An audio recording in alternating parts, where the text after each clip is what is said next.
Welcome, foolish mortals, to Noah Parker's World of Wonder. Today is our Halloween special, and I am joined by a good friend of mine, Kim. Hello. And she is by far the biggest Nightmare Before Christmas fan that I know, if not in the entire world. That's me. We have these neat little things over here that we'll talk about later. I have that sort of on here, but so Kim has... as you guys have heard in the last couple podcasts, I manage Dairy Queen. Kim actually co-manages that same Dairy Queen with me, and I've known her for almost 10 years now, probably, because, well, maybe not, maybe 9 years, we'll say, because we probably didn't meet each other when we both started, but around 9 years, and she's always been a huge fan of Nightmare Before Christmas. Every time we go to Disney World and we bring something back for Kim, it's always Nightmare related, and so, like, again, later on, I'm 99% sure that, like, I get scared to buy her things when I go because I'm like, you probably already have this thing or something very similar to it. But I like them. Yeah. So it doesn't matter. Yeah. But yeah, so she's definitely obsessed. I don't remember what we talked about. For those of you guys, I'm going to share this because I like to share my flubs.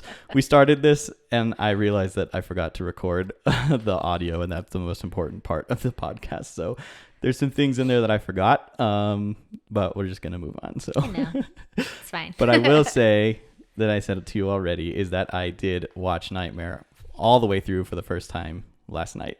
Which is ridiculous. I know. Like, anybody who knows me, you better know the movie. Yeah. And here Noah is. I know, but that's why we're here, because it's been a movie that I'm like, it exists and it's okay, but I want to gain your your obsession with it a little bit. So Tim Burton's Nightmare Before Christmas. Tell me about what started your fascination with it. How'd you get into it? I've always liked Halloween. So, naturally I go towards the Halloween scary movies and stuff. And when that one was around, I liked it. It's different. It's, the animation's different. Growing up, you never saw claymation stuff. So It was different. And, it was the darker side, but it was still a kid's movie. And so whenever you babysat, it was, let's watch this scary movie. And then they fell in love with it, and the parents questioned your, life choices because it was creepy, but it's fun. And yeah, then you can watch it Christmas and Halloween. Yeah. What's not to like? Right? That's awesome. That was something, watching it again last night. I mean, it's something that I've thought about a lot when, like, just knowing that it exists, only remembering parts of it, is that, like, Tim Burton with that movie did something that, I don't know, Coraline exists and there's other claymations out there, but way later. The scale that Nightmare Before Christmas was on, if it wasn't the first, like, it had to have been very early on. It was definitely groundbreaking when he did it. And that was part of what drew me to it in the first place. Like, a little, like, again, like, I have not watched a whole lot of it, and it's probably because of the fact that it was creepy. And I was like, it's a little too much for me because Kim is very much into the, like, horror, scary stuff. I avoid it. But yeah, so, like, he did some amazing stuff. Like, Tim Burton's a wonderful director, and I liked what he did with Nightmare. So, but on this one, he kind of was the backseat person. Oh, really? He made the story. Okay. And everybody else did the work. Okay. He was busy working on other projects. Gotcha. So his name's on it, but he really didn't do anything. The more you know. Yeah. There's a lot of specials out now, though, that you can watch on, like, the behind the scenes stuff. Yeah. And you find out just simple things of, like, because it is claymation. Like, a 30-second part of the movie took them, like, weeks to do. Because it's so much movement, and they had, I think it's like 25 or 30 different jackheads just for his emotions. And I guess that makes sense. Because you'd have to have a different one for every little movement his mouth makes. Exactly. And they talk about how, like, because his big black eyes are hollow, that was too creepy for kids. And there was debate. You can see drawings of him with, like, big people, little ones, and he looks weird. He's a skeleton. Spooky. He's got no eyes. Right. Exactly. That's awesome. Cool. So, my next question for you is there a specific part of the movie that you like the best? It still has to be the intro when you're getting introduced to all the characters and they're singing their songs, and because that's your jump into their whole world. and seen Halloween Town. Right on. I'm here for it. That was another random thing that, like, I was watching it because I just told you this yesterday too. I just watched Halloween Town for the first time the night before last. Because like I'm not super like I like Halloween. Like it's a fun holiday, but it's never been like it's time to sit down and watch spooky stuff. It's been like I don't know. We don't usually watch a whole lot of Halloween movies, but this year I'm like, well, I kind of want to sift through some things, and I'm gonna do another podcast next year. So like, what do I do the podcast next year on? I got to watch some of these movies and kind of decide if I want to do movies every Halloween or. But that was another thing, like, because Nightmare Before Christmas came after that movie came out, right? Halloween Town? Yeah, or was Nightmare Before Christmas before? I think Nightmare was before. Okay. I just thought it was funny that they were both called Halloween Town. And I was like, it's very, very different things. Yeah. Okay. That was a random side note, but all right. This is a question that Adriana pitched. And I was like, that's a great question. Let's throw it in there. If you could be one character in the movie, who would it be and why? I've never questioned this one before. That one's hard. Yeah. Like, I got thrown one of those with automatically my first thought wants to be Oogie Boogie because he's my favorite character. Right. But then I'd have no friends and I have to eat bugs and trash all day, so that's not cool. Right. I don't know. Maybe Zero. Because he's there. He's not really bothered. Totally he gets to be the hero in the movie, you know. Yeah, that's awesome. That's a good choice. Just eat candy canes all day. Yeah. Good. Yeah. I think I'd like to be the mayor. He's always stressed. He's too stressed. Maybe it's because I feel like I am the mayor sometimes, but I think what's funny though, like one of the lines that I thought was so funny was like when Jack is out all night, like pondering his life basically, and the mayor goes to start planning for next Halloween. And he basically is like, I can't make decisions on my own. I'm like any why politician. are you the mayor, bro? Like, and that was another thing. I don't know if this is related or maybe I'll just throw it out, but like, I thought it was interesting that Jack is the king. This is the Pumpkin King, but like there's a mayor and it's like, why would the Pumpkin King not just be the mayor of Halloween Town? Right? Probably because he doesn't want to do all the planning. Probably. He's but like, he ends just up doing here it anyway. Love me. He does it anyway because the mayor can't make decisions for himself. Yeah. But he sets up the most blood drained in a night and all those competitions. Yeah, that's true. He does give out all of the awards and everything. Yeah. Do you have a favorite song in the movie? Because like when I was watching last night, I was like, there's a lot of really well put together songs. They are really good. Yeah. I think, this is Halloween. That makes sense. Yep. I think probably that What's This would be my top pick. Mm-hmm. But a close second is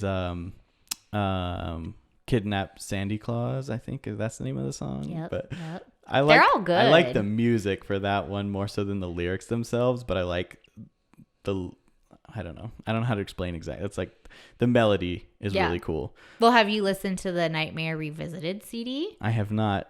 It's all rock bands and punk bands that redo it all. So it's like Marilyn Manson and Go-Go Bordello and Korn. Oh, those are pretty good I'm too. here for it. Okay. Yeah.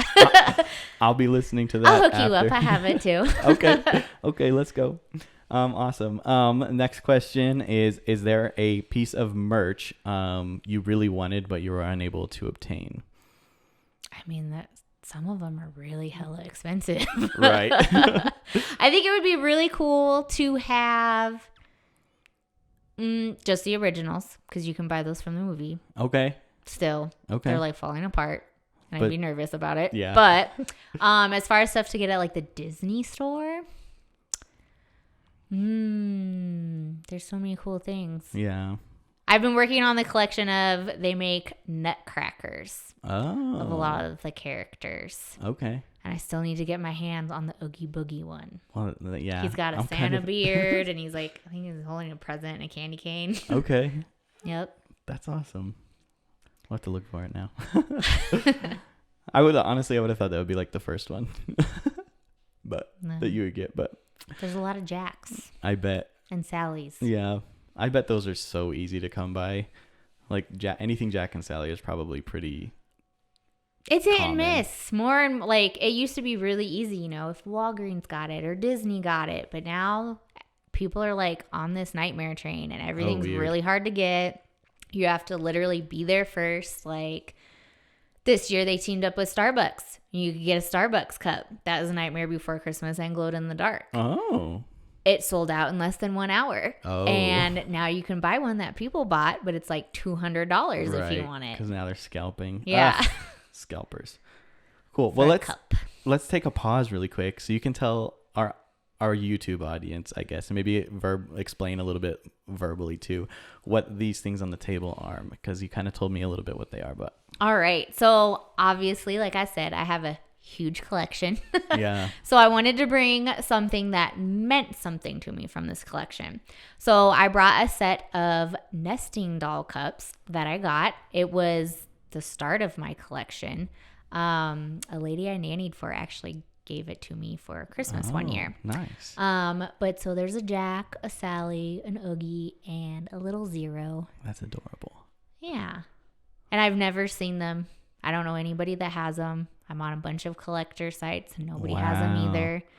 So you got like a rare piece here. I did. That's and awesome. then, now that you're older, you're like, why didn't I keep them in the package? Right. I've done that so much with collectibles. I'm Yeah. like, I pop them open because I'm a child and I want to play with whatever it was. Yep. I have some stuff that they're good. They're in their box still. And then others, I'm like, nah, I'm opening this one. Yeah. It's for me to enjoy. There you go. Right on. Well, I just wanted to throw that in quickly. And then I guess, because this is part of what didn't get recorded when I screwed up earlier. So you can talk a little bit about your rooms again, because I want to post that video on TikTok. So I kind of have a problem with nightmare stuff. I started collecting years ago, and then it became one of those things where, if you didn't know what to get me for Christmas or birthday or whatever, you got me nightmare stuff. So I've always had a lot. And when we moved into our house, everything got its own bedroom. It's filled with like bookshelves. The walls are completely covered by posters and artwork. And I'm running out of space. It's all over the floor now because I have nowhere to put it. I have a nightmare bed in there, but you can't tell it's got nightmare stuff on it because it's completely covered by nightmare stuffed animals. The spare bathroom upstairs is all nightmare. So, it's slowly taking over. Yeah. Nice. Well, there you go. So like I said, we'll have something to put on, hopefully a little short video of at least the bedroom. I don't know we don't need the bathroom necessarily. Yeah. But, the bedroom that we'll post on our TikTok and Instagram. But yeah, cool. Oh yeah. Okay. How many times a year do you think you watch Nightmare Before Christmas? Roughly, because it sounds like it's probably a lot. It can be a lot. I think it depends who's there watching with me, right? Like in our house right now, the TVs are in the living room and the bedroom. Mm-hmm. So if Brandon's with me, he doesn't want to watch it. Right. And I don't want to go lay in bed, during the day. Right. So I am proud to say I've only watched it twice so far this month. Oh, wow. This month. It's been like 2 weeks. So that's like one a week. So Yeah.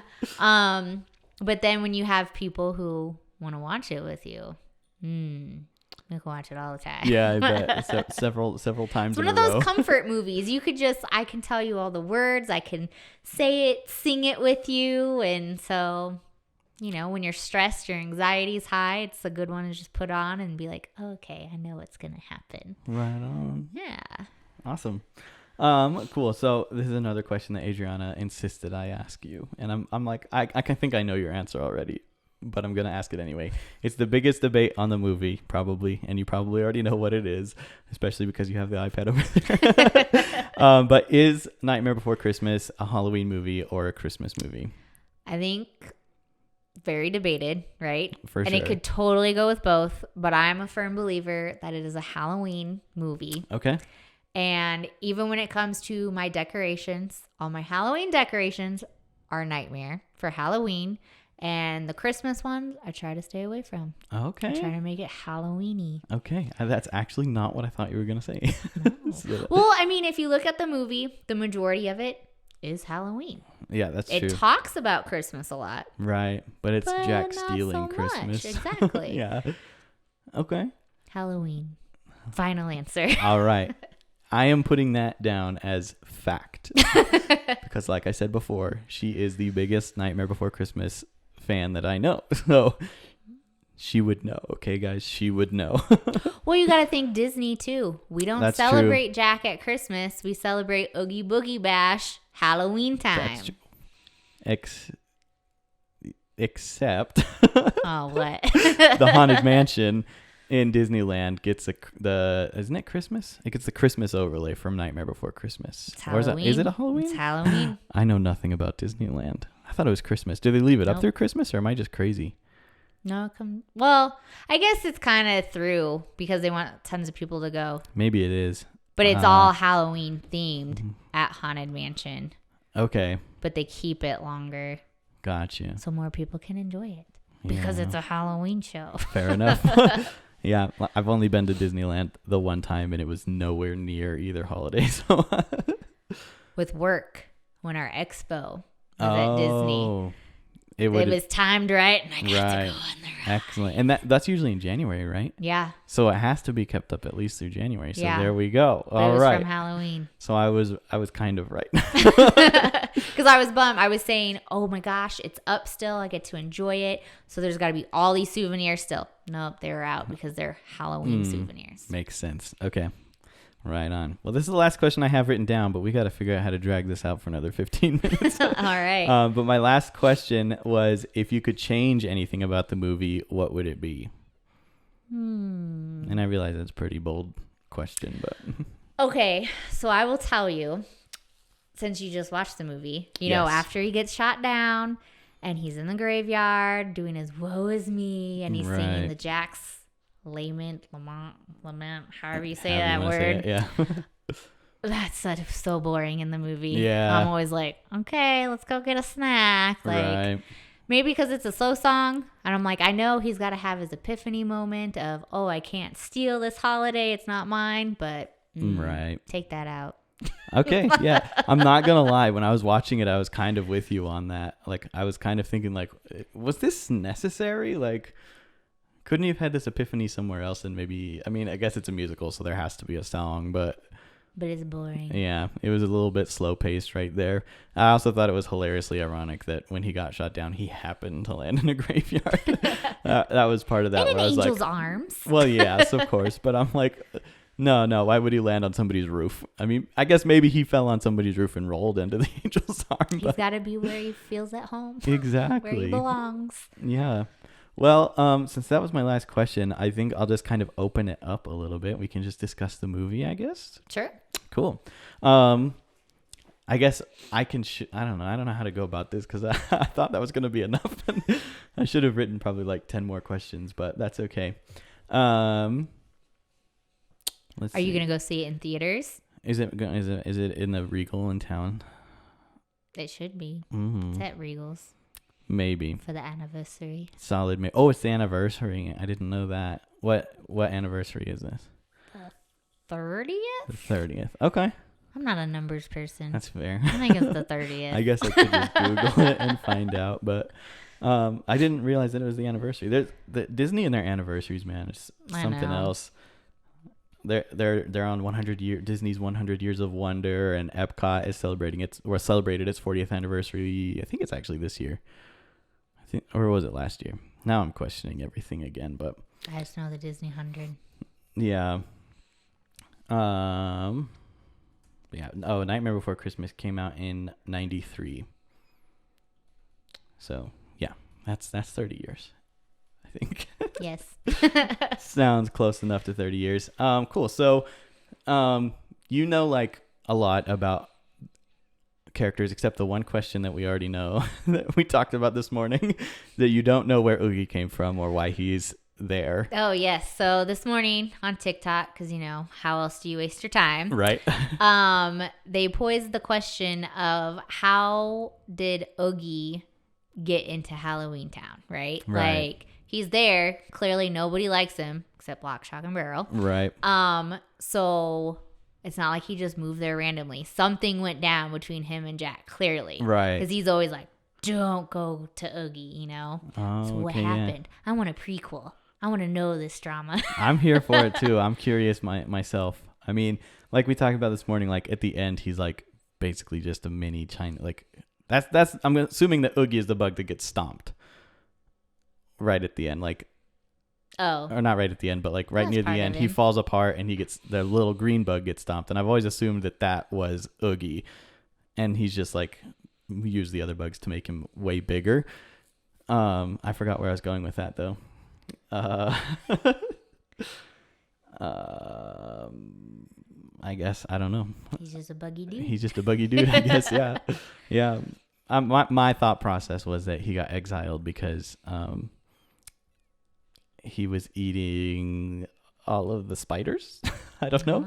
And maybe Jack loves the spiders. Evil. Yeah. I don't know. Sometimes you're just too evil that even in Halloween Town you get exiled. Right? And it's one of those things where it's like you have all these weird questions that really don't matter, but you want to know. So it's like, I want a sequel. I want a prequel. I want to know this. But then we all know, okay, obviously this movie's hyped up in my head. So if you add anything on, it's going to suck. Right. Like, I bought the book, The Long Live the Pumpkin Queen. That's supposed to be like the sequel. Oh, okay.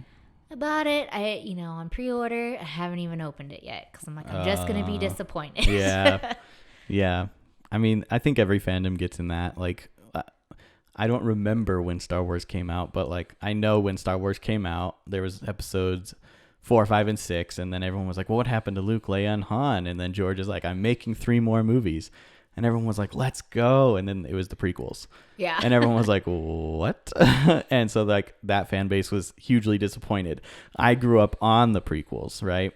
And then Disney bought Star Wars and they're like, we're going to make the sequels. We're going to tell you what happens after episode 6. And I was like, oh, let's go. But then a bunch of people from my generation are now disappointed because we didn't get the story we wanted. Exactly. And that's the hard part with being a fan of anything is like, I want a story. So tell me the story. And then they tell you the story and you're like, that's not what I wanted to hear. Because you get too critical and you have it played up in your head. Exactly. And it wrecks everything. Especially with fan theories nowadays. And, oh, yeah. And then you're like, oh, well, that's not what they decided to do. Well, then they're wrong. Well, that's good. That camera's been going for 30 minutes, but I don't think we've been recording for that long just yet. We're almost there, but we're going to take a brief pause so I can get that rolling again. We'll be right back. I think I stopped at kind of an okay spot, so maybe we could just continue on. But yeah, I think my favorite character. And now that we're not interviewing, we could just talk now. My favorite characters were probably Shock, Lock, and Barrel, right? Mm-hmm. Okay, and they all are children who have died, right?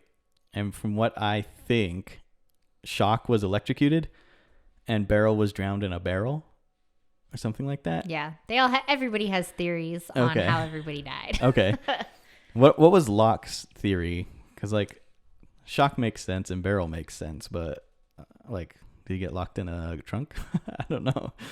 I hear different things. I've heard from being trapped, and I've heard choking. Choking. Sure. Must have been playing with a Lego set. Right? Interesting. Cool. I don't even know where to go now, to be honest. Maybe it's not, I don't know. It's maybe not a bad thing for it to be a shorter one today. That could just be okay.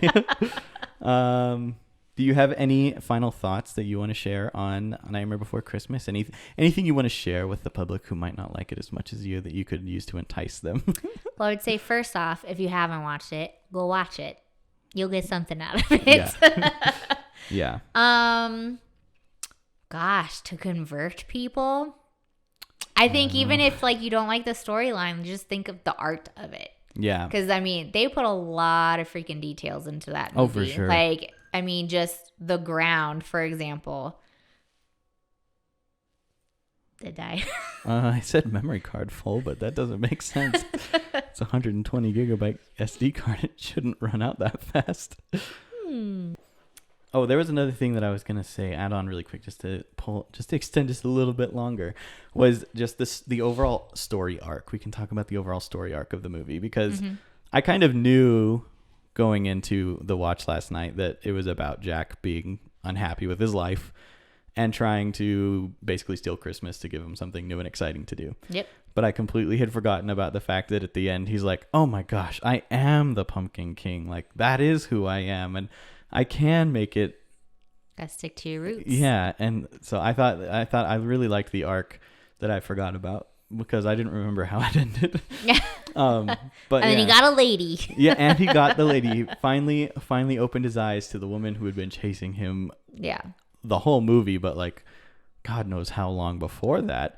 And that actually reminded me of, it really put me in mind of Horton Hears a Who, or Seussical, which me and Lauren talked about on our podcast that's coming out tomorrow for us, but came out 2 weeks ago for you guys. But I played Horton in Seussical when I was a junior, I think. And it kind of is similar where he's like, oh, I need to protect this suspect because I'm just a sad, lonely person who's got nothing. Mm-hmm. And meanwhile, there's this woman chasing him the whole time and basically doing the same thing where she's like, you need to let go of whatever you're trying to do and just be yourself. Right. And date me. Well, I mean, when you live a monotonous life, yeah, you know, you just see, you're a Debbie Downer. You see the bad in everything. Exactly. And the boring, and you need those fresh new eyes. Yeah. And that was part of what made me watching that movie and seeing that again. I was like, this is probably what's going to get me to watch Nightmare Before Christmas more, maybe not more frequently, but at least put it on my must watch list for Halloween, is just to remember that for myself. Because sometimes I get in those boats too, where I'm like, I'm kind of sad about my life right now. Right. And you're just like, I want to do something else. And sometimes you're like, well, maybe you just need to put everything back into it again, you know, go yep. for it again. It's not bad to do things different, of course, but exactly. Yeah. Sometimes you just gotta mix it up. Yeah, for sure. All right. Well, that's about all I got for that. Maybe someday in the future we'll do like a full like retrospective review of Nightmare Before Christmas, but I don't know. I'm kind of planning to do that with some other movies, so maybe Nightmare gets a pass on it. Just because it's new to you. Right. But yeah, so with that being said, guys, this podcast, some of you guys are listening to it on Spotify or Apple Podcasts. It is available on both platforms. There's also a YouTube video version available. You can find that on our YouTube channel, Noah Parker @NoahParker_channel on YouTube. You can also follow us on Instagram and TikTok at Noah Parker's World of Wonder, where we'll have that video of Kim's absurd collection. I'm actually really excited to see it because, like I said, Kim and I have known each other for years, but I don't think I've ever seen it. Some of my artwork in there comes from that scrumptious candy place in Longmont, Colorado, guys. Oh. There's some originals in there. Okay. We'll try to get a sponsorship from them next. But yeah, so hopefully you guys enjoyed today's podcast. Whatever platform you're listening on, YouTube, Spotify, Apple Podcasts, make sure you leave a rate or a like on it and share it with your friends, your family, coworkers. I am dragging my coworkers into my podcast, so they'll be forced to watch it or listen to it later. So that's how you build a viewership, guys. Yeah. But yeah, so don't forget to subscribe on the YouTube channel if you like watching the video versions, and follow the podcast if you're listening on Apple Podcasts or Spotify. And until next time, guys, let the wonder take hold.